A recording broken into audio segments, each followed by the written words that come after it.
আসসালামু আলাইকুম সবাইকে। Good morning. রেগুলার রুটিন সকালবেলা অফিসে যাইতেছিলাম আর আশেপাশে তাকাচ্ছিলাম যে রিক্সা আসছে কিনা। কিছুক্ষণের মধ্যে একটা রিক্সা পেয়ে গেছি, কিন্তু দুঃখের বিষয় হচ্ছে প্রতিদিন যে রাস্তা দিয়ে যায় আজকে সেখানে কাজ চলতেছিল রাস্তার, এজন্য অন্য একটা গলি দিয়ে যাইতেছিলাম। ছোটবেলা প্রতিদিন এই দিক দিয়ে প্রাইভেট পড়তে যাইতাম, সো অনেক স্মৃতি মনে পড়ে গেল। যে দেখি এই রাস্তাতেও জ্যাম, 2-3টা রিক্সা আটকায় আছে। কিছুক্ষণের মধ্যে অফিসে পৌঁছাই গেলাম। আর অফিসে যেয়ে আজকে নাস্তা করে এসেছিলাম না বলে 1 কাপ চা আর পাউরুটি নিয়ে বসে পড়েছি। বিস্কিট খাওয়া হয় কিন্তু আজকে পাউরুটি খেতে ইচ্ছা করছিল, এই জন্য পাউরুটি আনাইলাম। আর এগুলো খেয়ে হালকা পাতলা কাজ করে দেন 12টার দিকে ভাবলাম যে একটু রোল খাই। পরে আমার কলিগকে দিয়ে রোল আনাইলাম। তো বেচারি সস আনতে ভুলে গেছে, তো অবশিষ্ট 5 টাকা দিয়ে আবার সস আনতে পাঠাইছি। আর সস নিয়ে এসে আমরা সস আর রোল খাইতেছিলাম। ও বলল, আপু আমারও একটু ভিডিও করো। আমি বললাম, আই করি, 20 টাকা দিয়ে একটা রোল খাচ্ছিস আর ভিডিও না করলে হয়? কিন্তু রোলটা এত ইয়াম্মি ছিল যে কিছুক্ষণের মধ্যেই ফিনিশ হয়ে গেছে।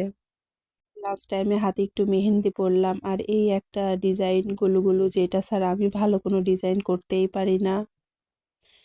দেন লাঞ্চের জন্য ওয়াশরুমে হাত ধুতে যেয়ে দেখছি মিররটা একদম খোলা হয়ে আছে। আমি তো প্রথমে ভয় পেয়ে গেছিলাম, মনে হলো ও ঠান্ডা পড়লে তো এমন হয়।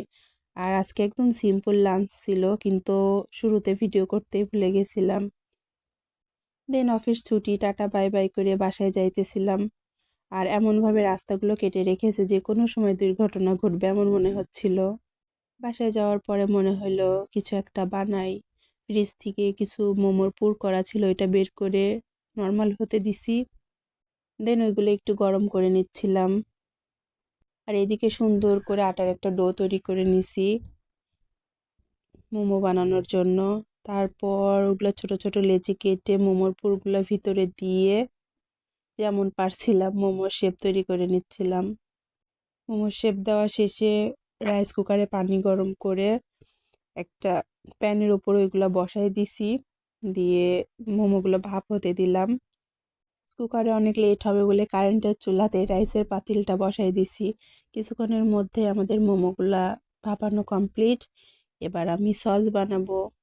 বাড়িতেই সস বানাতে ইচ্ছা করলো, এই জন্য টমেটো দেন অনেক রকম উপকরণ দিয়ে একটা ঝাল ঝাল সস বানিয়ে নিলাম। বাসা সবার জন্য বানিয়েছিলাম বলে অনেকগুলোই বানানো লেগেছিল। লাস্টে আমার খাওয়ার পালা। অনেক টেস্টি হয়েছিল মোমোগুলা। আজকের ভিডিওটা এই পর্যন্তই। আল্লাহ হাফেজ।